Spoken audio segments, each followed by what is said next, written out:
And we're back. What's up? What's up? Not much, buddy. So Vegas.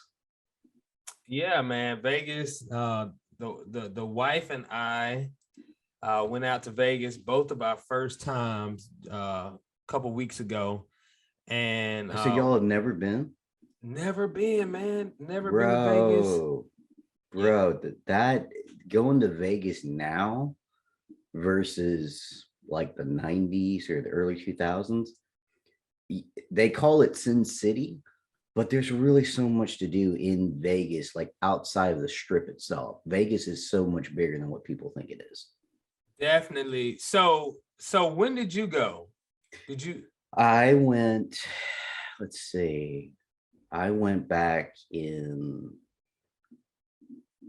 2000 because I hadn't turned 21 yet. And I went a time before that I don't remember, probably back in the 80s and 90s. And then more recently, I went before Jill and I got married. So it was at least 2014, 2015, somewhere in there. So had you kind of seen some significant changes between 2000 when you went and then like 20? Yeah. Oh yeah, absolutely. So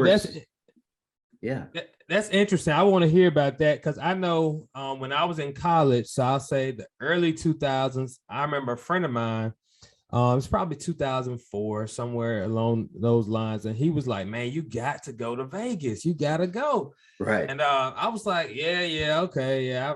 I really don't want to gamble. Yeah, I'm like, okay, Vegas. Yeah, sounds like fun. And all the stuff that happens in Vegas. I'm not really, I don't want all that.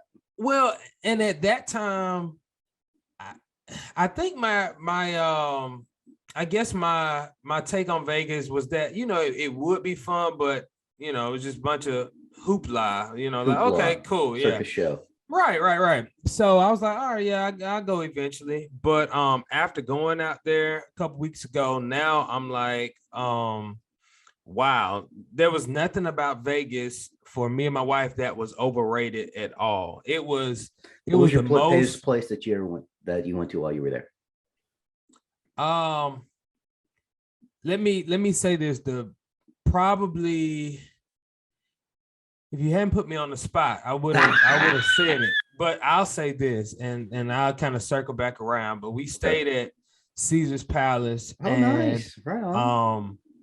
I remember my wife had been wanting to go out to the nice like courtyard where they have like 3 or 4 pools. And I didn't really, care to do that so much, but she had been talking about it for the whole trip. So we finally got to do it the last full day we were there. And even that experience was amazing. Just the work that they've put into creating an oasis, just creating this environment that is just peaceful and where you're able to just really bask in the moment. And for me, that is the epitome of Vegas. And so let me just share just a couple things. So when we got to Vegas and we took the shuttle to the hotel, as we were looking around, we saw a few billboards that really start giving me some perspective of where we were. So the first billboard we saw Friday night 2 Chainz performing. Saturday night. Now this is the same marquee and it's the same location, right? So it's like Friday night 2 Chainz, Saturday night 50 Cent, Sunday night Cameron. Now to put that in perspective, we're talking about the same venue and we're talking about 3 straight nights, 3 different artists. That kind of stuff just doesn't happen in other places. Even your other major cities, if you have a marquee act like that, they might perform 2 or 3 nights in a row and everybody knows about it.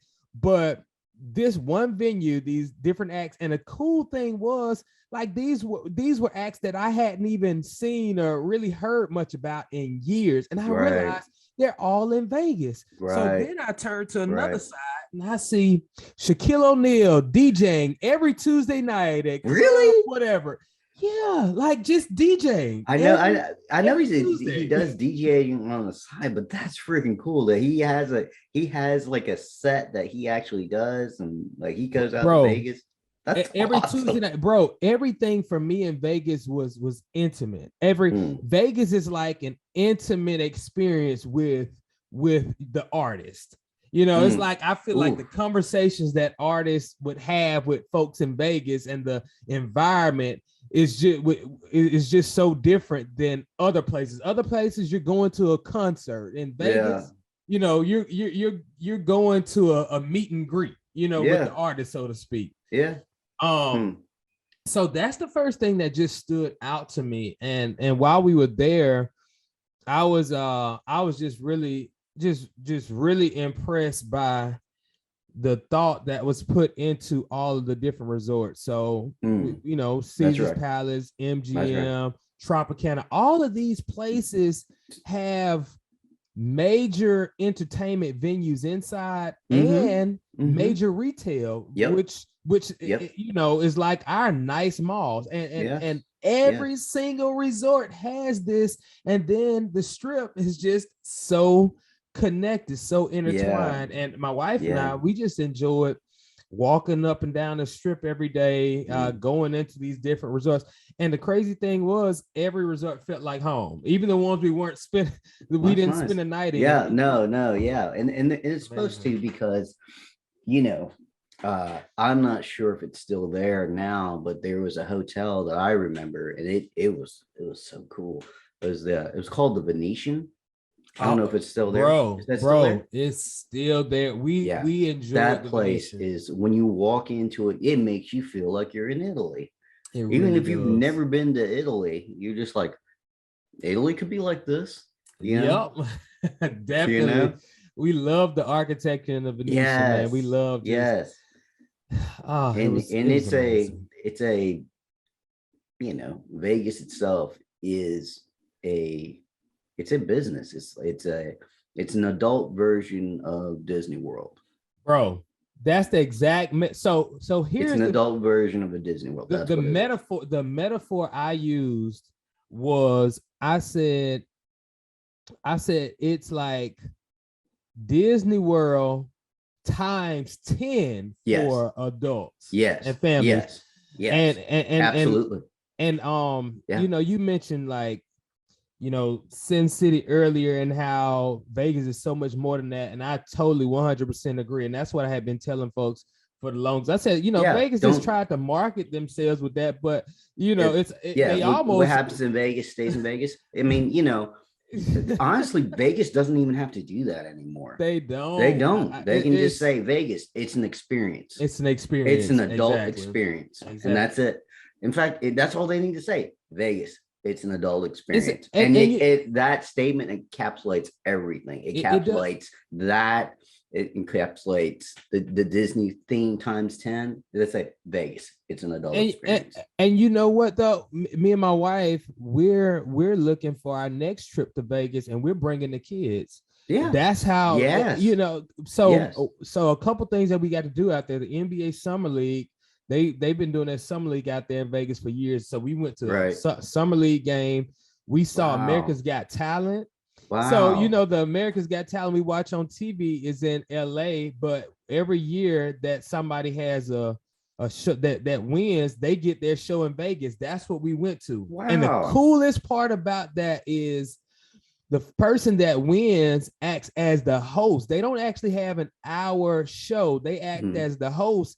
And other very popular acts or former winners actually perform in that show. That's cool, man. It was really great, man. So we actually saw folks that we had been seeing over multiple seasons perform, and it was amazing. So no judges, and I was a little bit skeptical about that. You know, how would this be? But they put on a great show. Well, think about it this way: without the judges, the pressure of performing for a judge is gone, and you just perform. You just do whatever it is that your talent was, you know. And I think that's cool. You know, and again, that's the side of Vegas that people don't understand. You can take your family to Vegas It depends on what you want. If you want to gamble, of course you can gamble. You get off the airplane. There's a slot machine as soon as you get off the airplane. If you want to have your kids right there by you, they and you want to gamble, it's because, and that's the thing about it. I mean, it's you walking, like you said, walk into the foyer of the hotel, the lobby, come in the lobby, you've got slot machines and stuff there. So folks are constantly walking through. So it's no unlike, where we are here in our area where you actually have to be 21 to get in. It's not to the casino. It's not like that. So Vegas is very family friendly. However you want to put it. It is. And if you look at the history of Vegas from where it grew into now, it's what it's meant to be. It's an evolution of where it started to where it is. And then, not supporting the behavior of certain things that are good and bad, but if it's done in the right way, then something can grow into something that can bring things together. And it's interesting to me to watch its evolution over time. And fortunately enough, I have a family that I've known for most of my life. They live out there. So the next time y'all are out there, I highly recommend, if you like Thai food, to go to this restaurant called La Thai. Okay. It's really good. So I'm gonna take you up on that, because we were our appetites were primed before going out there, because we had some friends that had us watching this cooking show and a couple cooking shows that had episodes based in Vegas. So we had already gone out there with some ideas. So we definitely are making a list of places to go next time. We did. But that's the other side too, is like Vegas is not just the gambling and the all the other things. It's not just the entertainment, it's food too. It's food. It's food. And we ate in at least three nationally renowned chefs or internationally renowned chefs restaurants. Robert Irvine. We ate at Wolfgang Chuck's his place, Puck's place, and we ate at what's his name? Gordon Ramsay's place. Gordon Ramsay's, but we didn't go to Hell's Kitchen. We went to his pub, which that was the best food we had, actually. The pub. So but yeah, man. So that was amazing. And one more thing that we thought was significant, and our Uber driver told us just headed back to the airport, but the cost of living is very reasonable in Vegas. Actually, when he started talking about square footage, it was comparable to here in Montgomery. Yes. So how you're moving to Vegas? We came back.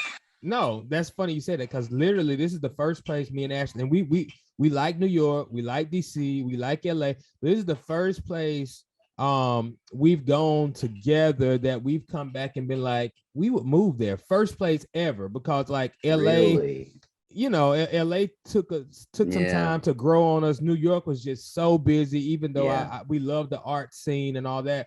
But Vegas is the first place we ever went and we're like, we could move here. That's fascinating. All right. Well, the good thing about the James and James podcast, it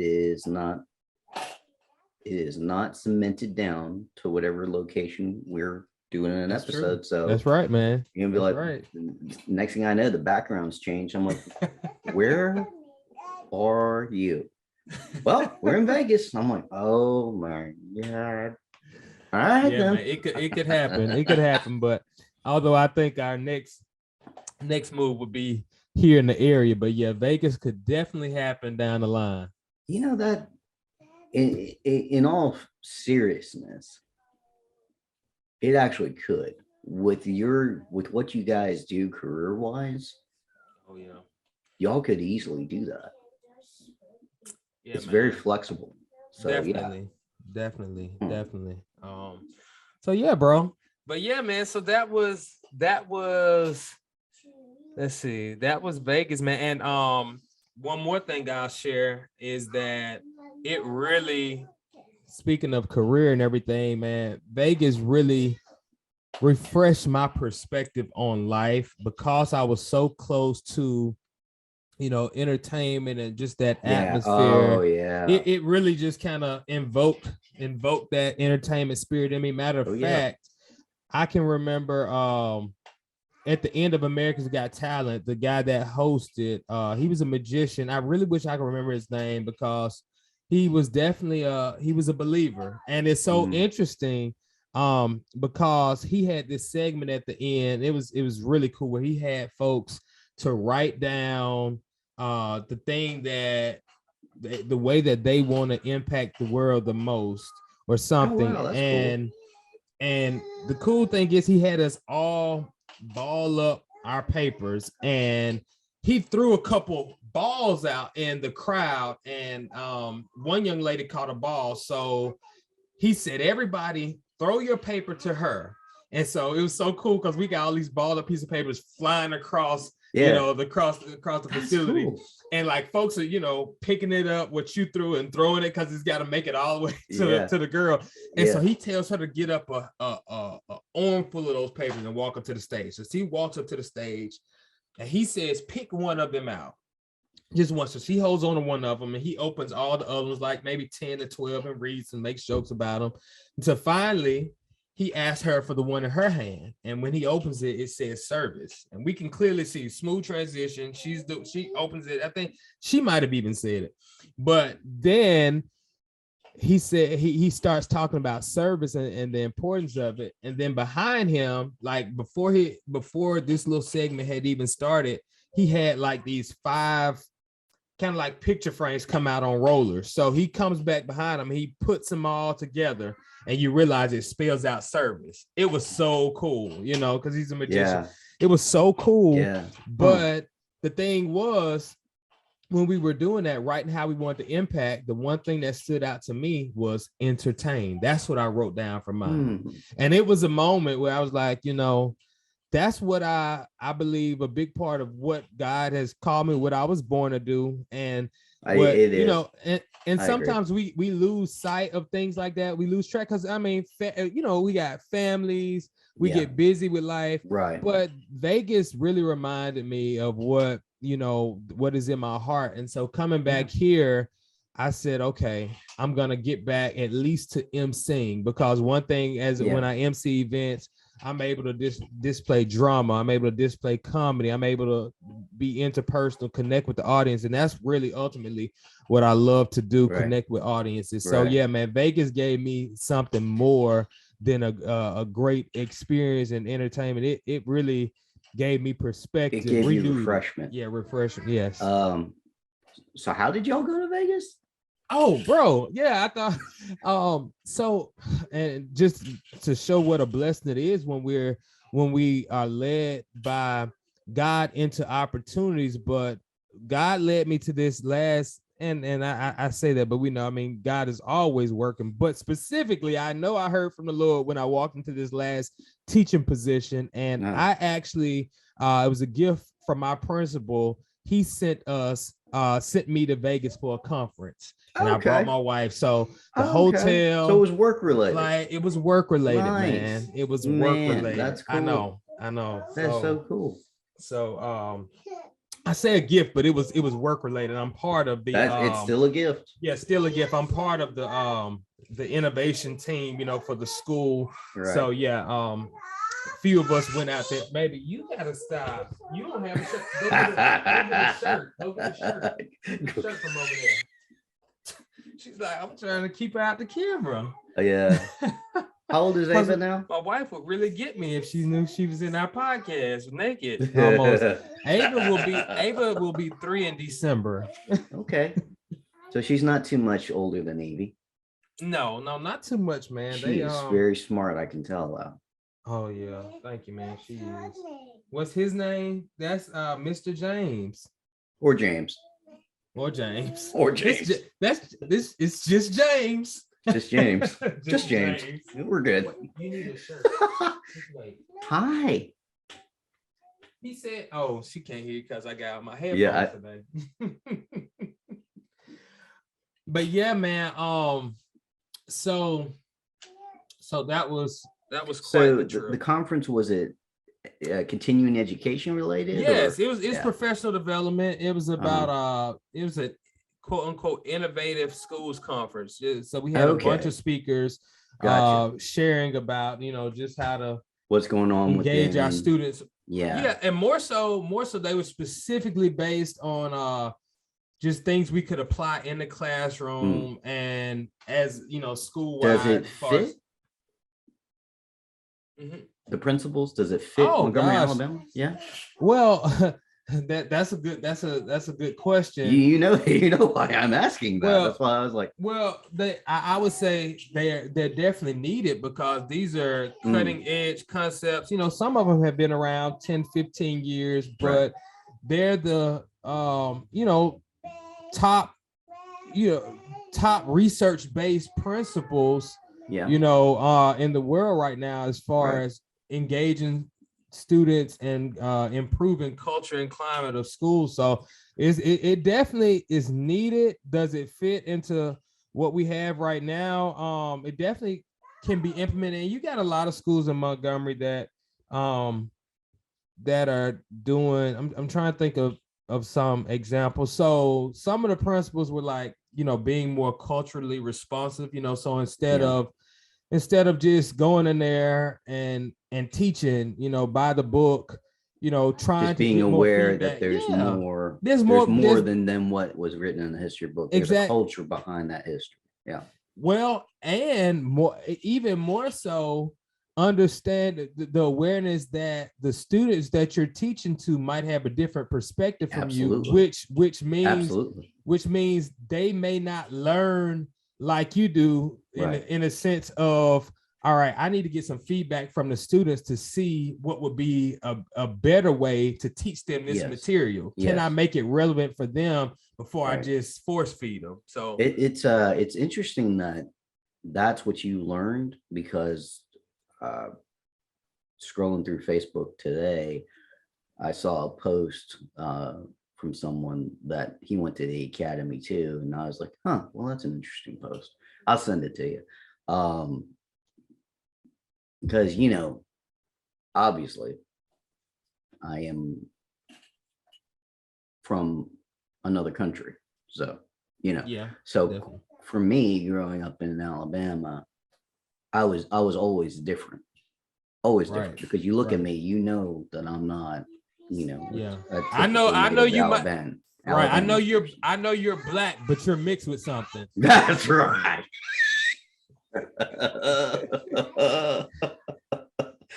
I've got a lot of soul, but what can I say, right?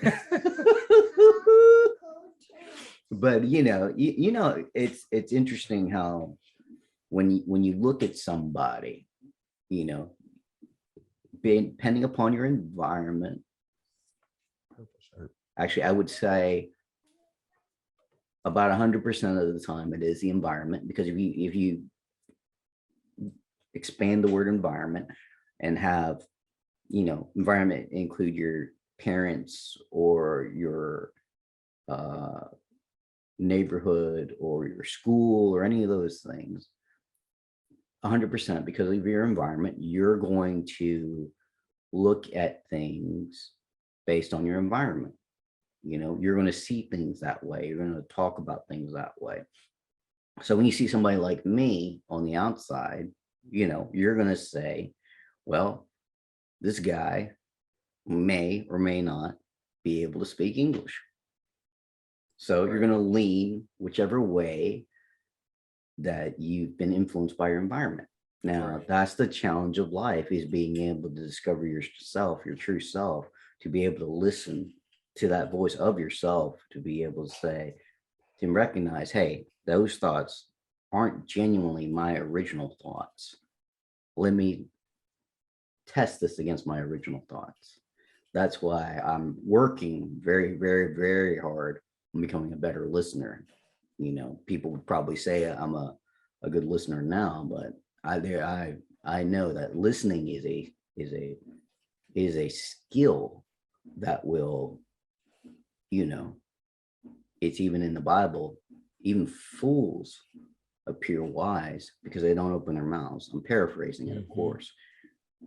And that what that to me that means is it's like if you listen more, that's probably one of the most valuable skills you can use in life, whether it's in business, relationships, whatever.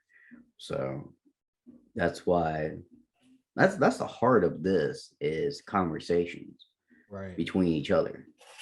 Exactly. And that's how we operate, because we do listen. That's what makes it work, bro. And you just gave a perfect segue to the book that I wrote that we've talked about, I think once before, 80 Questions for Adolescents. So when I was out at the conference, and I did go to different sessions about topics such as cultural responsiveness, what it did help me wait a minute. There's another book? It's 3 books. Yeah. So it's 3 books. This book originally was the book called Put Student Motivation First. Okay. But we turned that into a nonprofit because and I thought that title always fit a nonprofit, and we ended up over a couple years coming up with a different topic. I mean, is this a different title. Book or the third book? This is the second book. Okay. But we republished it recently. By recently, I mean within the last month, with the new cover and the new title. I like this cover. It's catchy. 80 Questions for Adolescents, a guide to making sense of life in school. School and life. Thank you. So while cultural responsiveness was not a new concept for me, what it did help me do was discover how I wanted to frame this when I was talking about people. When I was feels talking like you about hit me upside the head with the book. I hope the audience feels that way. Yes, you need it. Please put it down. Stop it. 11 to 19-year-olds. This is for them. But basically, this is a self-reflection guide for students, but for teachers and parents, this is a tool to be more culturally responsive, because it guides through narratives, through anecdotes. It guides students through a journey of self-reflection, and it elicits discourse between parents and students, and between teachers and students, as well as students to students. So this is a culturally responsive / social emotional learning tool for the classroom and home. 80 Questions for Adolescents. Yeah. Okay. So hey, I know. I know what you're doing. So 2 things. Actually, 1 thing. I don't have a copy of that book or the third book. So. Okay, we gotta get. I know, man. So yeah, I'm just gonna say, this is on record. So, bro, when I was getting that book out, I was like, wait. I like that cover though. In all seriousness, I like that cover. It's catchy. When I see it, it's like, what is that? That's good. I like that republished. Yeah, looks nice. Thank you, bro. So, looks like this 2-year-old is trying to shut the party down. That's all right. Well, my 2-year-old shut it down last time. Yeah. Well, I tell you what, man. Think we've had some good content, man. Vegas takes the cake. Man, so. Vegas was awesome, bro. Like I said, Vegas, the adult experience. If everything fits inside of that catchphrase. So as we come for a landing, then can you tell the people kind of the difference between your experiences then in 2000 and later on in like 2014, 15, like the difference in what you saw? Well, the difference in what I saw was my perspective. Okay. Yes, obviously, Vegas developed even more real estate, more entertainment. In 2000, I was in my 20s. So, I was wanting to go out there, have a good time, whatnot. Coming back in 2013, 2014, probably 2014, 2015, my perspective was different in that I actively looked to find a church while I was there on my trip. Right. Did you find one? Yeah. Bro, because I was thinking, I told my wife, I was like, it'd be nice to go to a church in Vegas. It was a non-denominational church. Yeah. I used ARC and found it, and it was a good message. And on that second trip, I went to, it was R&B summer. So I got opportunity to like listen to some old R&B groups like Boys to Men and I think it was New Edition and maybe 112. Wow. It was great. Like for me being, and if you think about the timeline, this is like 13 years later, my wants and needs, I didn't want to go out to a club and, party, right. I wanted to just enjoy myself, go at my pace, go slow, take my time. And that's what I would say about Vegas.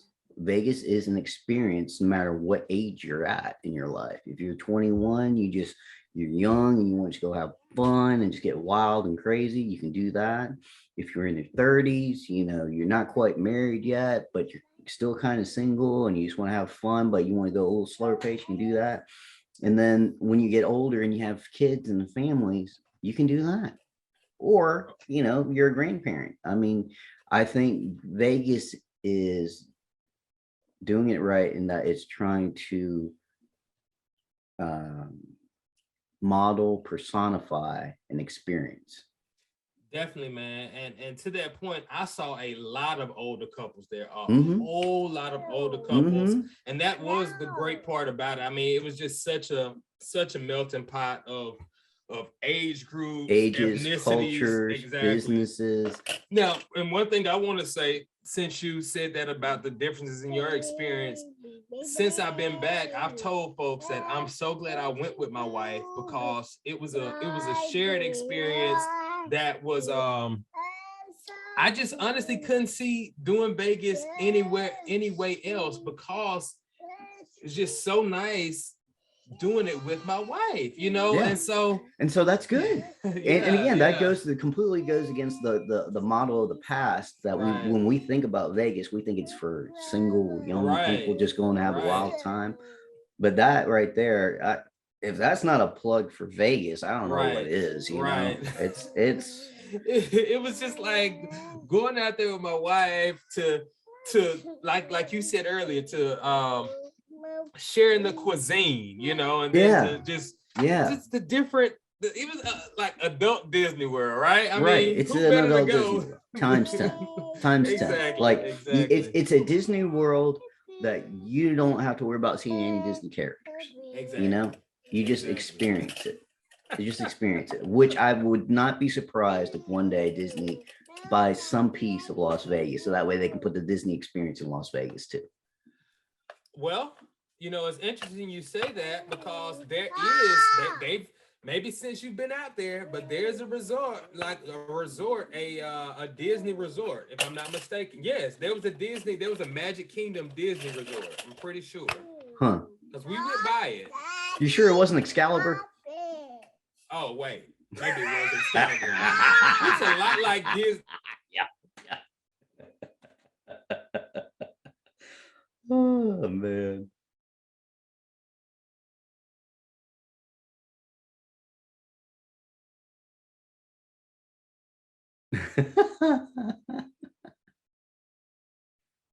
Oh my gosh.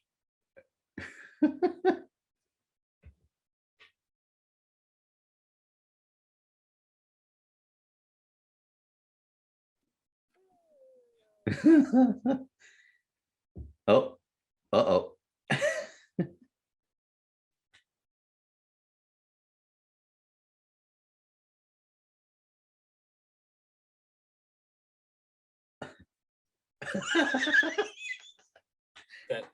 So bro, my internet went out, man.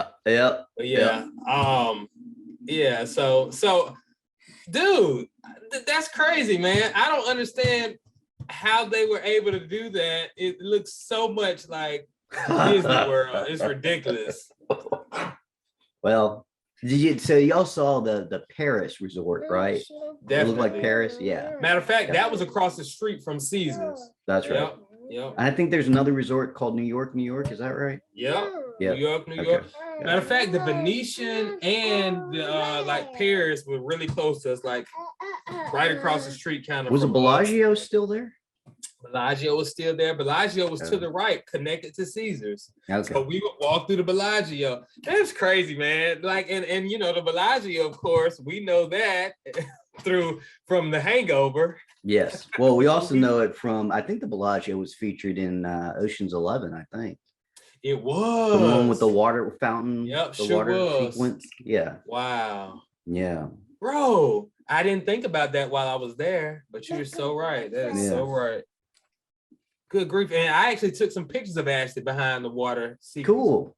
Yeah, man. But what I like about Vegas is, as much as an entertainment city as it is, like, you can walk on the streets. Like, that's, you know, that's a sign of a good. Yes. Because very walkable.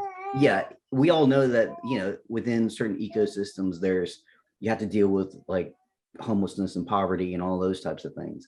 And so you notice that as the cities get bigger and bigger, like, it's not that it's not there, it's there, but the more the people can kind of still walk the streets and without issue, that's a good sign. Definitely. And I actually like how if it was like this when you were out there, like they actually pretty much create these channels of flow where you have to kind of walk certain ways, like through certain places and things, and it's cool because it's like, okay, this is great control where because nowhere that you walk is somewhere you wouldn't want to walk anyway, but they walk you through the nice retail spots and everything. So yeah, it's cool though. It really is capitalism cool at its finest. Yeah, and as a civil engineer, you can appreciate how they designed the structures, how they because with what you were doing in civil engineering, you had to kind of think about how it's all gonna flow, not just for the next 5 years, but the next 10, 20, 30 years with human traffic. So, you know. That's so true. That's so true, man. So true. Well, bro, man, it's been a good one, man. This is great time, man. So I agree. On this note, I love you, bro. Love you too, man. Y'all have a great rest of your Saturday. Oh, we will, bro. All right, man. All right, man. Until next time. Peace. Until next time.